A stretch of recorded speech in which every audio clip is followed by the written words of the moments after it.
Ew, gotta get rid of this old Backstreet Boys t-shirt. Tell me why. Because it stinks, boys. Tell me why. I've washed it so many times, but the odor won't come out. Tell me why. No, you tell me why I can't get rid of this odor. Have you tried Downy Rinse and Refresh? It doesn't just cover up odors, it helps remove them. Wow, it worked, guys. Yeah. Downy Rinse and Refresh removes more odor in one wash than the leading value detergent in 3 washes. Find it wherever you buy laundry products.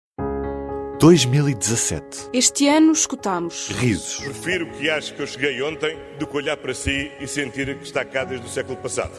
E o medo. Pensar que era o fim. Que era o fim da vida, era o fim do negócio, era o fim de tudo. Isto era um cenário de guerra autêntico. A vitória. O Partido Socialista teve hoje a maior vitória eleitoral de toda a sua história. E a derrota. Tudo indica que teremos tido um dos piores resultados de sempre do PSD. A mudança. Quem não entenda isto, humildade cívica e ruptura com o que não provou ou não convenceu, não entendeu nada do essencial que se passou no nosso país. E a resistência à mudança. O presente pré-acordo, hoje referendado, foi rejeitado pela maioria dos trabalhadores da Volkswagen Auto Europa. Fins. Ficar seria oferecer com facilidade a caricatura de que estamos agarrados ao poder interno. E novos começos. A casa está pronta. Está pronta? Ui, até já tem um sorriso e tudo bonito. A memória. Há uma certeza que sempre tive. A verdade não pertence em exclusivo a ninguém e não há nada que substitua a tolerância. E a lembrança, ou a falta dela. 300 e tal mil euros. Portanto, o senhor não pode lembrava dizer, disso, mas... não pode dizer que não tem conhecimento. Ana, eu não tinha. Aliás, Escutámos o país e voltamos a viver tudo de novo. No poder público. Déficit inferior 10%. 2,5%. Para 2,7%. 0,8%. 3%. Vejam lá. Below zero. Who ever heard of this? Falemos português. Inevitáveis medidas adicionais. As taxas de juros dispararam em todos os prazos. Não podemos pagar. Este é o Poder Público, um podcast de política. Tudo indica que teremos tido um dos piores resultados de sempre do PSD. Jornal das 6, Artur Carvalho. Pedro Passos Coelho não se recandidata à liderança do PSD. O líder social-democrata disse-o esta tarde na reunião da Comissão Política Nacional. O anúncio foi feito esta terça-feira. Eu não apresentei a minha demissão. Mas como não saio ileso deste resultado, torna-se muitíssimo claro que essa consequência se exprime na minha decisão de não me apresentar a uma recandidatura dentro do PSD. Sónia Sapage, editora de política, comenta a demissão de Passos Coelho e o desempenho do PSD neste ano. Desde que saiu do poder, o PSD fez um esforço de adaptação muito grande ao novo papel de partido e maior partido na oposição. Nunca ultrapassou o facto de ter sido o mais votado nas legislativas e não ter conseguido formar governo. Porventura, só nas autárquicas deste ano, de 2017, é que podemos dizer que o PSD caiu na real. Aí não só a derrota foi grande, como levou ao afastamento de Pedro Passos Coelho. Só aí ele perdeu e só aí se afastou. Mas a derrota era antiga, não é? Vinha de 2015. E porquê é que 2017 foi importante para esta mudança de mentalidade no PSD? Porque criou a ilusão, com a saída de Passos Coelho, de que o partido se pode renovar. Isso era uma coisa muito exigida por militantes do partido de várias fações, mas, olhando bem para o que temos à frente, os protagonistas são velhos conhecidos nossos. Santana Lopes tem histórico, Rui Rio tem histórico. Portanto, 2018 e não 2017 pode ser um ano de mudança. Só que isto para mim não é bem uma afirmação, é mais uma interrogação. Pode, de facto, 2018 vir a ser um ano de mudança para o PSD? A isso eu não consigo responder ainda. Mudarão algumas coisas, não sabemos se mudará o essencial.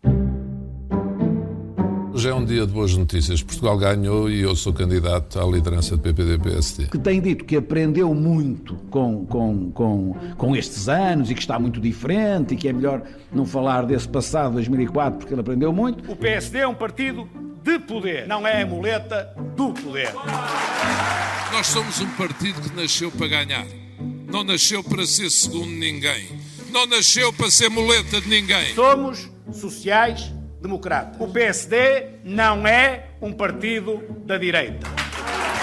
é um partido do centro. Eu tenho convites dos 3 principais canais. Só tenho uma posição, é fazer 3 debates, um em cada órgão de comunicação. Aquilo que está acordado e acabou. São 2 debates, é o que está acordado desde sempre. Enquanto outros baixam o nível no que dizem e no que fazem, nós subimos para as ideias, para os projetos, para o talento, para a mobilização, para o entusiasmo. E em Lisboa, o Presidente da Câmara é Fernando Medina. A Católica PRTP dá vitória para Rui Moreira Oeiras. E aqui temos o regresso de Isaltino Moraes entre 42 É sobretudo uma perda para as populações. Há claramente um derrotado nestas eleições, que é o PSD. Tudo indica que teremos tido um dos piores resultados de sempre do PSD. O que se espera é que o PSD possa gerir a sua situação interna e que essa situação interna possa sair uma liderança que se reconcilie com os portugueses. Sinto que em Lisboa somos certamente os líderes da oposição e a nível nacional tudo trabalharemos para também ser. O poder não é a cadeira. O poder é a capacidade para ouvir as pessoas. Mesmo quando não se ganha por 4-0, ganhar por 2-0 é igualmente uma vitória muito saborosa. Os grandes derrotados desta noite têm rostos como os de António Tavares, Rui Rio e Paulo Rangel.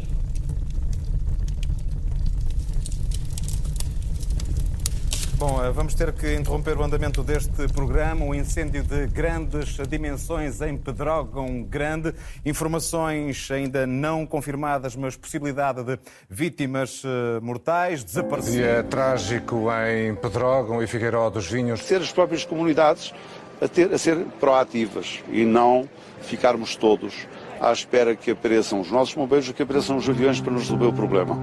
Nós temos de nos autoproteger, isso é fundamental. Estamos a falar de uma situação de exceção. Temos na Santa Casa da Misericórdia instalado um ponto de acolhimento e um ponto de informação. Neste momento que estamos a viver uma tragédia, acho que não é o momento para a demissão, é um momento para a ação. Eu mantenho a confiança na cadeia de comando, desde a senhora Ministra até os homens que estão a intervir no combate. Talvez porventura, para mim pessoalmente, seria o caminho mais fácil. Eu ia-me embora, ia ter as férias que não tive e se resolveu o problema, senhora jornalista. Não ia resolver o problema. A Procuradoria-Geral da República divulgou esta noite a lista das 64 vítimas mortais de Pedrógão Grande. Há pessoas, por exemplo, eu tenho conhecimento já de vítimas indiretas deste processo, pessoas que puseram termo à vida, pessoas que em desespero se suicidaram. Há confirmação? Há pouco deram-nos essa notícia, enfim, como uma notícia particular. E, portanto, há pessoas que estão internadas em consequência de tentativas de suicídio, nomeadamente. Hoje é o dia com mais incêndios em Portugal. Desde a meia-noite deflagraram mais de 300 fogos no continente. Todo o país está em alerta. Neste momento temos um Ministério que a senhora Ministra demitiu-se, portanto os secretários de Estado também não fazem parte já desta composição, não serem atos de gestão. Eu não empurro coisa nenhuma, dou a cara e assumo as responsabilidades. Os debates tinha a fazer há 11 anos, fiz há 11 anos. O Estado falhou. Isso nós já sabemos que falhou, porque estão aqui as evidências de que o Estado falhou. Se querem ouvir-me pedir desculpas, eu peço desculpas. Estamos muito disponíveis para não ficar na história como aqueles que nada fizeram perante estas circunstâncias. Mas sabemos hoje que já ficamos na história por ter falhado. Admito ter errado na forma como contive essas emoções. Gostava muito mais se alguém tivesse dito que eu tinha abusado das minhas emoções. O CDS, neste momento, apresenta uma moção de censura porque entende que este governo falhou. Esta foi uma moção, como eu disse, que dá voz à indignação de muitos portugueses. Depois deste ano, nada pode ficar como antes. A jornalista Liliana Valente andou no terreno durante a tragédia de Pedrógão Grande. Os incêndios de Pedrógão Grande e também os de 15 de outubro acabam por ser o marco deste ano para o governo, mas também para o país. Os incêndios acabam por ensombrar um pouco aquilo que foram os sucessos do governo e acabam por fazer com que tanto a sociedade, quer a nível político, nomeadamente na relação do governo com o Presidente da República, houvesse uma maior pressão para que alguma coisa acontecesse. A sociedade não aceita descarta que isto volta a acontecer, portanto isto acaba por ser uma pressão muito grande sobre o executivo de António Costa, que acabou por ter um ano positivo do lado financeiro, mas naquelas questões relativas ao trabalho do Estado para os cidadãos, acabou por ser negativo. Ou seja, tivemos o caso dos incêndios e de Tancos, que mostraram um pouco os limites do Estado para proteger os cidadãos ou para dar outro tipo de proteção nas áreas de soberania. Isto é sem dúvida um marco que não vai desaparecer em 2018, vai ser o assunto principal que o Governo vai ter de dar resposta no próximo ano. Já não bastam só os bons resultados financeiros, nem para a sociedade, nem para o Presidente da República. É preciso também uma resposta àqueles que sofreram e evitar que novas catástrofes como as deste ano se voltem a repetir.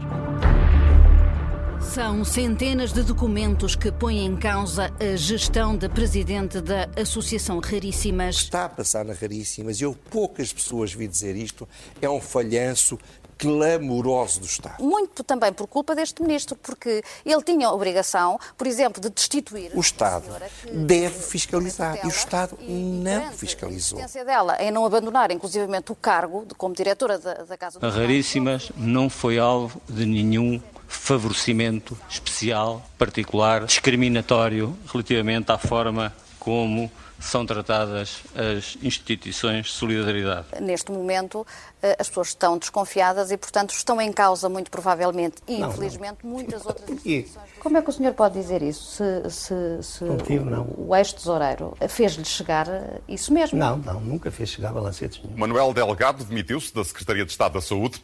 Tinha afirmado que, enquanto consultor, não tinha conhecimento da gestão e das dificuldades financeiras da instituição. As Raríssimas é um bocadinho mais do que uma IPSS. Eu vejo como um investimento.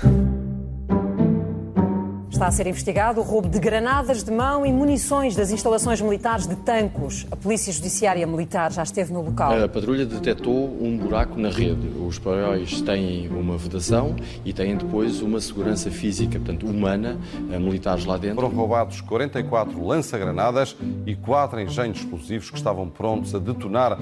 Foram ainda roubadas 120 granadas ofensivas e 1.500 munições de 9mm. É um calibre de guerra. É sempre grave quando instalações militares são objeto de ação criminosa tendente ao furto justamente de material militar. Cabe-me ficar preocupado, evidentemente. O Sr. Ministro da Defesa Nacional, mais uma vez, vem mostrar que não tem a mínima noção do que é exercer o cargo que ocupa. O Sr. Ministro da Defesa não sabe, acha que não tem de saber, não quer saber, então, pois que saia do seu cargo. No limite, pode não ter havido furto nenhum. Porquê? Como não temos prova visual, como não temos prova testemunhal, como não temos confissão, por absurdo, podíamos admitir que o material já não existisse e que tivesse sido anunciado. Estão a perceber o que eu quero dizer? E isto não pode acontecer. Já foi recuperado todo o material que tinha desaparecido, já foi removido de Tancos todo o material que estava nos então paióis, numa operação que o Exército desenvolveu. E o facto de aparecer o material, melhor ainda, porque de facto era uma preocupação, como todos nós, como qualquer cidadão, estava preocupado. O facto de ser a primeira vez que eu me recordo em democracia de um furto desta natureza ter sido, digamos, um material roubado ou furtado ter sido recuperado, isso sim é algo com que o Governo se congratula e com que cada um de nós se congratula. A jornalista e redatora principal, São José Almeida, comenta os casos de governação deste ano. No que se refere às questões de governação, há uma característica que sobressai este ano.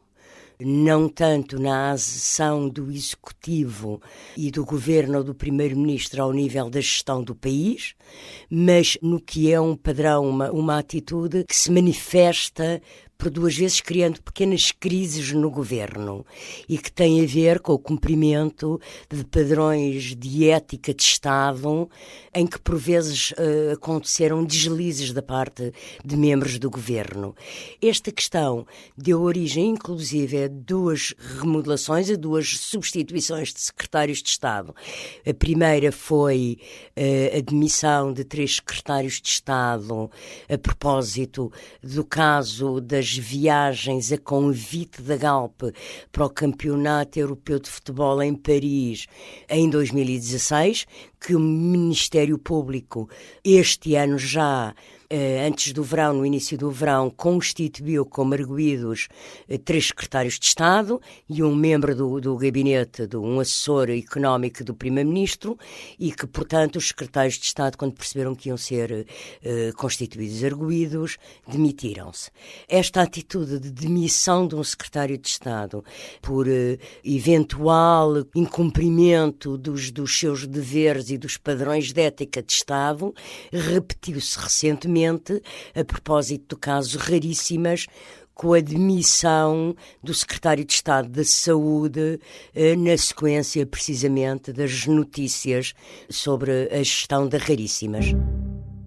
Mais exportações, menos importações, mais investimento. Um dos cenários possíveis é um déficit mais baixo e um crescimento mais alto. 3,2? Não, eu não dou exemplo concreto. Eu disse vários cenários, um deles era esse. A minha candidatura, como sendo uma candidatura que, a materializar-se, como acabou por acontecer, teria que estar sustentada na formação de consensos. O ministro português, a quem chamaram Ronaldo do Ecofin, é o favorito para a presidência dos ministros das Finanças da zona euro. I will be the next president of the Eurogroup. It's an honor because of the relevance of this group. A decisão de tirar Portugal do lixo já era esperada há muito. O que não se esperava é que, de uma só vez, a Fitch subisse o rating do país em 2 níveis. Estes resultados não são fruto de milagres. Estes resultados são fruto do trabalho dos portugueses, fruto do investimento dos empresários portugueses. Palavra ao editor de Economia, Pedro Ferreira Esteves. O ano 2017 na economia foi marcado sobretudo pelo regresso das boas notícias à economia, nomeadamente com o crescimento económico a acelerar durante o ano inteiro, atingindo talvez o ritmo mais elevado desde o início da década.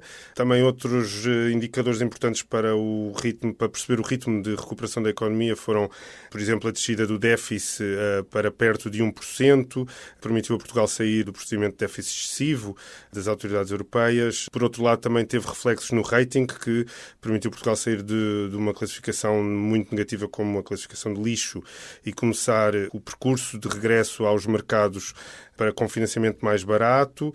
O desemprego baixou também para níveis perto daqueles que se verificavam antes da entrada da Troika no país. Tudo isto tendo por base um crescimento muito acentuado do turismo em Portugal, contexto que permitiu também que se fosse verificando alguma devolução de rendimentos às famílias ao longo do ano e que se vai acentuar nos próximos meses. No lado das empresas, o destaque vai para a recapitalização da Caixa. 2017 foi marcado pela recuperação da Caixa para níveis de solidez que já não apresentava há alguns anos. Resolveu-se também o problema do novo banco com a venda aos americanos da Lone Star. Foi um ano também marcado por 2 ou 3 tendências que se verificam na economia, como, por exemplo, o crescimento acentuado do alojamento local, de serviços de partilha, de transporte como a Uber, e com todos os desafios de regulamentação que isso criou ao longo deste ano. Para terminar, a Altice introduziu uma novidade no setor de mídia em Portugal, comprando a Mídia Capital por mais de 400 milhões de euros. E a Auto Europa perdeu um bocadinho aquele brilho de paz social que tinha ao longo dos últimos anos e vive, no final de 2017, um conflito laboral de alguma complexidade. Os trabalhadores da Auto Europa chumbaram o pré-acordo para os novos horários de trabalho. 63% disseram não. O governo está preocupado com a Auto Europa e diz que a situação é de risco. O presente pré-acordo, hoje referendado, foi rejeitado pela maioria dos trabalhadores da Volkswagen na Auto Europa. O acordo tinha a ver com a organização do tempo de trabalho. Com este novo, o T-Roc, o novo veículo que está a produzir, isto implica volumes de produção muito mais significativos. Acreditamos que pode haver uma solução, há condições para haver uma solução. É natural que, para se encontrar essa solução, é preciso haver o nós estamos hoje, nesta jornada de luta, nesta greve, os que estamos a exigir que a administração retire por completo a intenção que tem de alterar os horários de trabalho e abrir-se assim um espaço de negociação e o encontrar uma solução. Impasse e esta pior situação no que toca ao diálogo social na Auto Europa é um risco para a empresa. Seria ilusório estar a fazer uma afirmação no sentido contrário. Fazer um apelo para que os portugueses se não abstivessem. E depois como é que eles se podem queixar, como muitas vezes se queixam, não tendo ido votar? Com que legitimidade? Se não querem escolher, depois não se podem queixar da escolha que é feita pelos outros. A velha ideia e o meu permanente apelo a convergências para além das divergências eleitorais. Eu vou olhar para o orçamento, mas há sempre duas hipóteses de dirigir aos portugueses. Uma é através de uma mensagem, como fiz nos últimos orçamentos de Estado. Outra é através de uma mensagem escrita no sítio da Presidência da República. Eu escolherei qual das duas. É belo, aumenta a influência de Portugal na Europa. É belo a Europa ver Portugal com outra consideração. Agora que temos a presença do Eurogrupo, somos ainda mais responsáveis do que éramos anteriormente. Não pode haver nem descuidos, nem aventuras em matéria financeira em Portugal. Precisamos de crescer claramente acima de 2%. Precisamos de mais investimento e de mais exportações. Boa tarde, Marcelo quer tudo investigado. Doa a quem doer. O Presidente pediu pela terceira vez uma investigação total ao assalto a material de guerra em Tancos. Muito útil e importante em termos informativos a vinda cá. É completamente diferente ter a noção distante. Outra coisa é vir ao terreno e exprimir o apoio. Desde a primeira hora eu disse que era fundamental levar a investigação até ao fim, o apoio àquilo que tem sido feito e que está a ser feito em termos de investigação. Que esta é a última oportunidade para levarmos a sério a floresta e a convertermos em prioridade. Espera do Governo que retire todas, mas todas as consequências da tragédia de Pedrógão. Dizer que abrir um novo ciclo inevitavelmente obrigará o Governo a ponderar o quê, quem, como e quando melhor serve esse ciclo. Que é melhor, se não a única forma de verdadeiramente pedir desculpa às vítimas de junho e de outubro, e de facto é justificável que se peça desculpa, é por um lado reconhecer com humildade que portugueses houve que não viram os poderes públicos como garantes de segurança e de confiança. Quem não entenda isto, humildade cívica e ruptura com o que não provou ou não convenceu, não entendeu nada do essencial que se passou no nosso país. São José Almeida comenta a relação entre Marcelo Rebelo de Sousa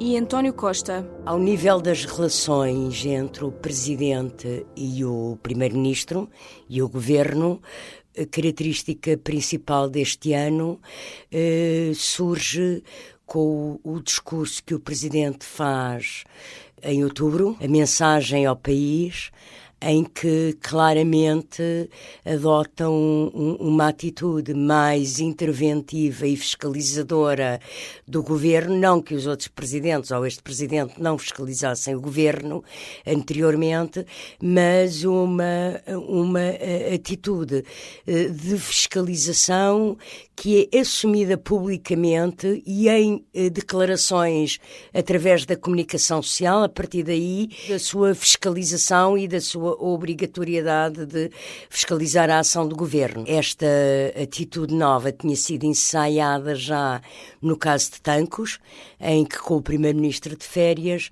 o Presidente tinha-se deslocado ao quartel de Tancos e tinha convocado o Ministro da Defesa e tinha, portanto, mostrado claramente a sua presença e a sua intervenção e a sua fiscalização. Isto que tinha sido um ensaio em relação a Tancos, depois do incêndio de 15 de outubro, tornou-se explícito perante o país. O Papa está em Portugal. Em Fátima, Francisco assinala o centenário das aparições. Grazie per questa compagnia e per il lavoro che farete in questo viaggio che, come ha detto Greg, é um po' Ele, ao longo do caminho, foi dizendo que ultrapassou todas as expectativas. Foi excepcional no calor humano. Estava muito impressionado com o calor das pessoas. Aliás, as últimas palavras que trocámos foram isso, ele a dar-me força e eu a dar-lhe força. José Sócrates está acusado de 31 crimes, 3 de corrupção passiva, de titular de cargo político, 16 de branqueamento de capitais, 9 de falsificação de documentos e 3 de fraude fiscal qualificada. É que não há matéria para acusar ninguém. Para acusar, não há matéria para acusar o engenheiro José Sócrates, é só eu que me ocupo. Decidi gravar estes pequenos vídeos em legítima defesa. Em legítima defesa do último embuste que o Ministério Público pretendeu criar. O que era essencial é que a acusação se fizesse no lugar próprio e através dos dos órgãos próprios, não nos jornais, nas televisões ou nas rádios, não através de fugas de informação. Hoje, como é que o senhor vive, como é que o senhor paga as suas despesas? Isso é uma coisa inacreditável que me pergunte isso. Talvez a resposta fosse mesmo por dizer, desculpa lá, e o que é que o senhor tem a ver com isso, não é? Se devem preparar para responder a jornalistas que vos perguntem sobre o vosso nível de vida e se ele está de acordo com a possibilidade de comprarem um livro ao Sócrates. Não vive com o empréstimo do seu amigo o Carlos Santos Silva? Desculpe, essa pergunta é uma afronta. Essa pergunta é indigna de um jornalista. Essa pergunta é uma pergunta do Correio da Manhã. Não deixes fechar-me os olhos, meu amor. Continua a espelhar-te-nos nos olhos e ver-te-ás de corpinho inteiro como quando sorrias no meu colo. Morreu Mário Soares, o antigo Presidente da República de Portugal. Era Presidente de todos os portugueses e foi, de facto, o Presidente de todos os portugueses. Em coma profundo, internado desde o dia 13 de dezembro. Eu sou efetivamente pai, mas não da democracia. A propósito de ser pai da democracia, eu respondo-lhe como um colega seu, enfim, seu predecessor, o Vasco Santana, vai chamar pai a outro. Uma pessoa que desempenhou funções de grande relevo ao longo de todos estes anos. Foi em homenagem à liberdade que se viu perseguido, preso e deportado. A perda de Mário Soares é a perda de alguém que teria sido insubstituível na nossa história recente. Morreu Medina Carreira. O antigo Ministro das Finanças tinha 86 anos. Nos últimos tempos foi uma voz crítica do caminho. Nos anos marcava presença com uma visão muito crítica da gestão das finanças públicas, fazendo alertas permanentes para o endividamento e para o excesso da carga fiscal. Ninguém tem confiança num país em que o sistema fiscal está de rastros como o nosso. Esta forma de pôr as finanças mais equilibradas não pode ser feita em 3 anos. É uma coisa completamente estúpida de alguém que não viveu nunca pensar que um Estado falido se equilibra em 3 anos. Miguel Beleza assumiu a pasta das finanças em janeiro de 1990 no segundo governo de Cavaco Silva. Eu não me lembro de nenhuma intervenção de Miguel Beleza, mesmo em questões formais, em mesas redondas, em parecer com ele, em que ele não incluísse sempre algumas piadas no meio das suas intervenções. É com muita saudade que vejo a sua partida.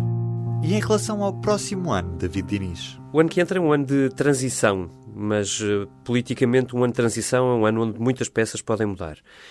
Convém lembrar que o PSD vai ter um novo líder, eleito já no início de janeiro, dia 13, e que vários partidos vão ter congressos. O Partido Socialista, o Bloco de Esquerda, o CDS, os Verdes, e todos eles afinando uma estratégia para as duplas eleições de 2019, as legislativas e as europeias. Falando em eleições europeias, este é também o ano em que Mário Centeno se estreia à frente do Eurogrupo. E isso obrigará o PS a recentrar-se, de alguma maneira, e a esquerda a distanciar-se. A esquerda, que de resto vai negociar o seu último orçamento desta legislatura, que obviamente pode condicionar muitos outros, como disse o presidente Marcelo Rebelo de Sousa na promulgação do orçamento. Há ainda incêndios que vão levar o governo a exame e um presidente que estará muito mais exigente. Por isso, tudo isto junto significa que 2018 será um ano de muitas notícias e que nos obrigará a estar duplamente atentos. Foram os sons que marcaram a política deste ano em Portugal. O Poder Público desta semana chega ao fim, já sabe. Não se esqueça de classificar este podcast no iTunes e de subscrever. Estamos sempre à espera dos seus comentários e das suas sugestões. Inês Ameixa. Ruben Martins. No Poder Público. Neste episódio com a participação de... Sónia Sapage, editora de Política do Público. Liliana Valente, jornalista de Política do Público. Pedro Ferreira Esteves, sou editor de Economia do Jornal Público. São José Almeida, redatora principal do Público. David Diniz, diretor do Público. Pode subscrever os podcasts do Público no iTunes, SoundCloud e aplicações móveis. O Público fica no ouvido. O que faz um bom azeite? Sabe como escolher? Venha descobrir e explorar este produto tão importante da nossa gastronomia na Escola do Gosto. Dia 25 de novembro no Porto, venha provar e aprender com Ana Carrilho, Edgardo Pacheco e o chefe André Cabrita. Os lugares são limitados. Inscreva-se já em público.pt.